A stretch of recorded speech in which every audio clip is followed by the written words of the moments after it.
viciousness that he's had.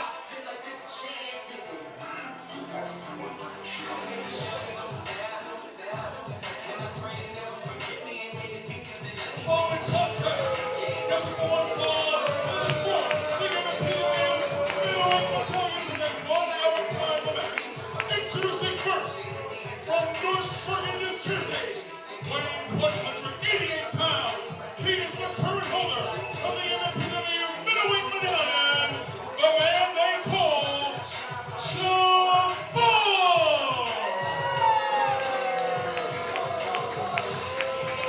And we've seen him beat the likes of Mike Z, who we just saw win the six-pack challenge.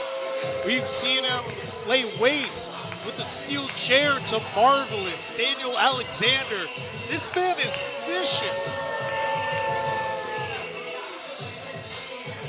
By hook and by crook, Jafar has held on to that middleweight medallion. 210 days and counting in his current reign, a combined 672 days Impressive. in his 2 reigns.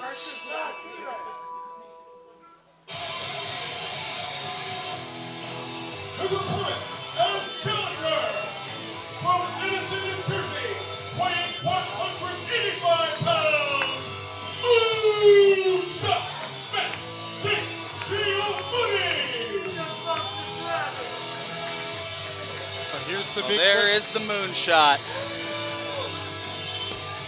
Can Jafar survive MSG?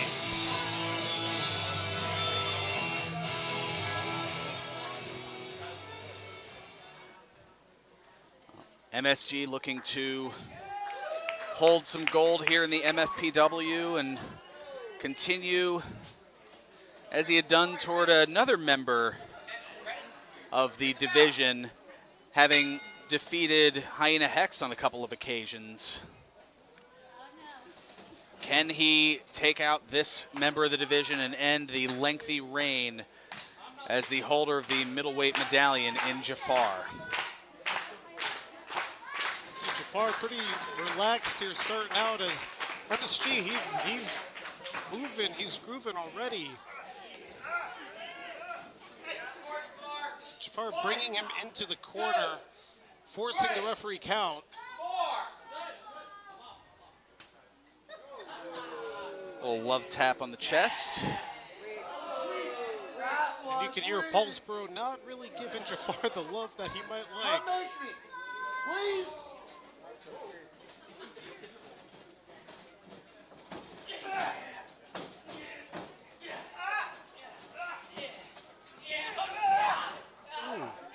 Another push into the corner, but MSG able to spin it around.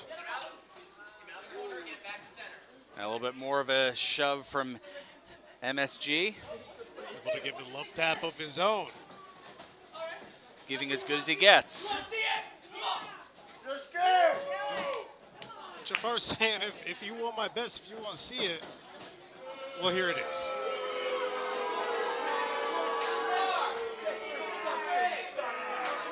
Jafar now heading to the outside, taking umbrage with a few things being said by the crowd. See, these are the tactics that Jafar employs. It's not just about physical dominance as well. It's about psyching out his opponents, making them frustrated with what they're experiencing, with his behavior.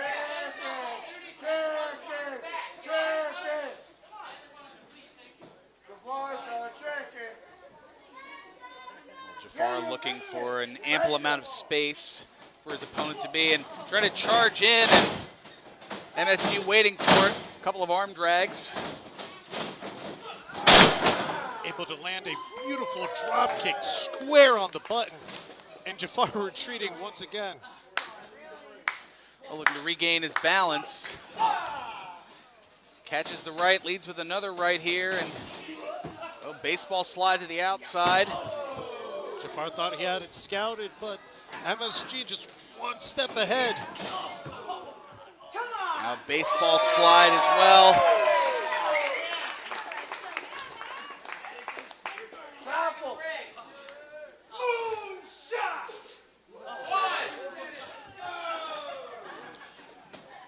see him calling for that move of his, the moonshot. He's going all the way to the top at the moment here, and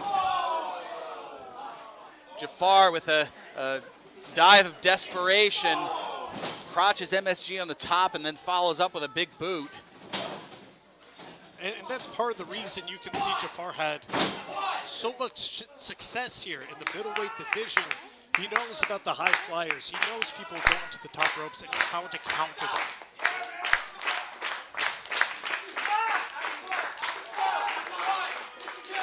I think Jafar could take to the air. He certainly has the ability to, but he knows that he doesn't have to. And I think it's that ground attack that throws a lot of the middleweights off. Truly, people who do go to the top rope, people who do a lot of springboard and slingshot type maneuvers off and over the ropes, you know, like Marvelous or Daniel Alexander, or in this case, a moonshot Max St. Giovanni. Here's a cover, two, and a 2 count.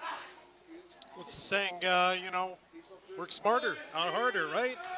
Be the variation in your division. If everybody's doing one thing, go against the grain, and maybe you'll find a little bit more success that way. I don't know if that was intentional, but it's certainly astute observation there. Well placed observation, as Jafar is definitely the variance within his faction, the division. Absolutely. And we've seen the success that those members have had, the notorious Mimi, Travis Jacobs. 2 count. And you know, their manager, Benjamin King, definitely smiling somewhere, seeing his competitor have a little bit of success here, really controlling the pace of this match. Well, that's what he's known for in these middleweight medallion matches, slowing the pace, keeping the high flyers off of their feet.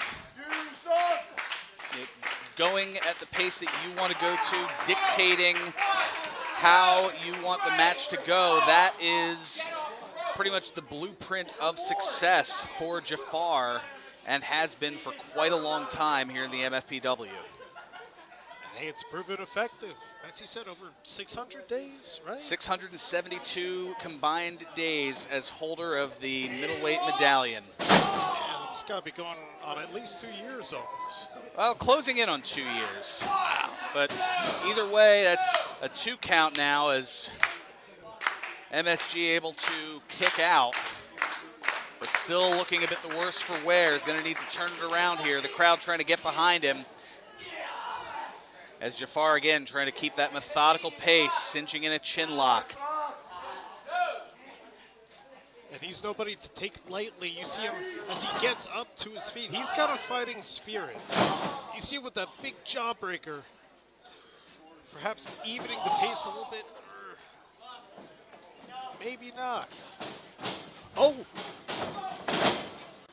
Springboard knee, had it scouted. German suplex. No bridge, all impact. Folded like an accordion. Here's the cover, the hook of the leg, and only 2. You see him still alive. I see the look in his eyes right now. He's still got that determination, that fire. You know, he knows exactly where he is and what's at stake. That is also a look of embitterment. Absolutely. Not satisfied with how Jafar has been treating this match so far, with the mind games, the grounding actions. He's ready to take control. Now over here to the near side. Runs in with a forearm.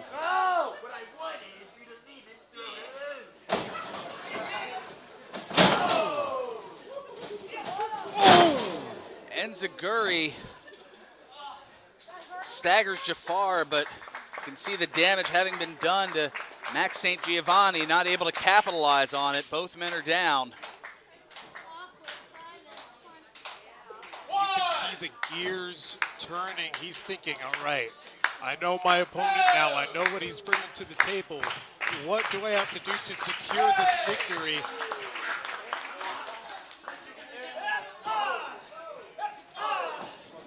taking a couple of strikes, maybe some plays out Jafar's book. Showing some of that power. I think that's just momentum as well. Just able to get those 3 forearms in now from the second rope. DDT and drops in a heap, 2, and almost a new middleweight medallion holder. I could almost feel that. I could feel the energy of a 3 count coming, but not quite from the second rope, but perhaps thinking about the top rope here.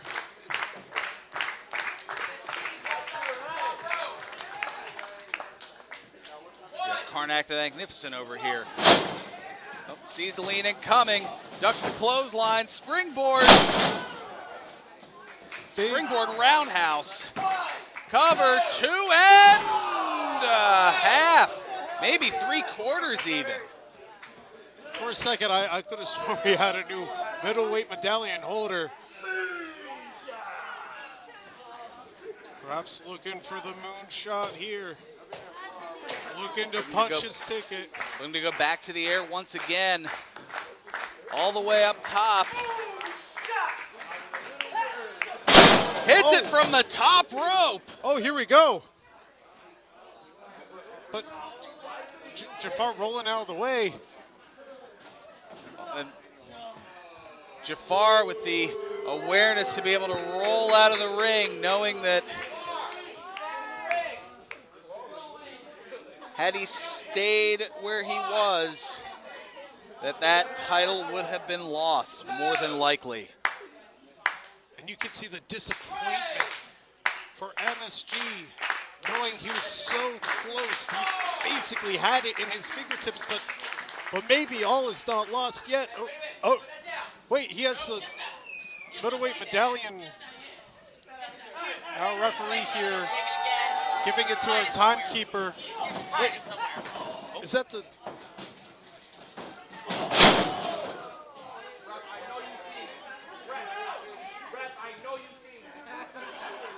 Cover, 2 and 3.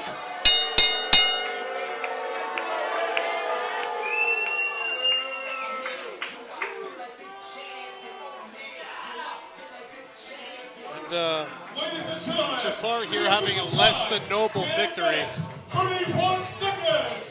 The winner of this bout and still holder of the MFPW Middleweight Medallion, the man they call Jafar. Well, you see Jafar holding up the middleweight medallion. Referee not seeing the other one that was pulled out of the tights of Jafar. Was able to use the metal on that, and that was enough to knock down MSG for the 3. Is that the interim?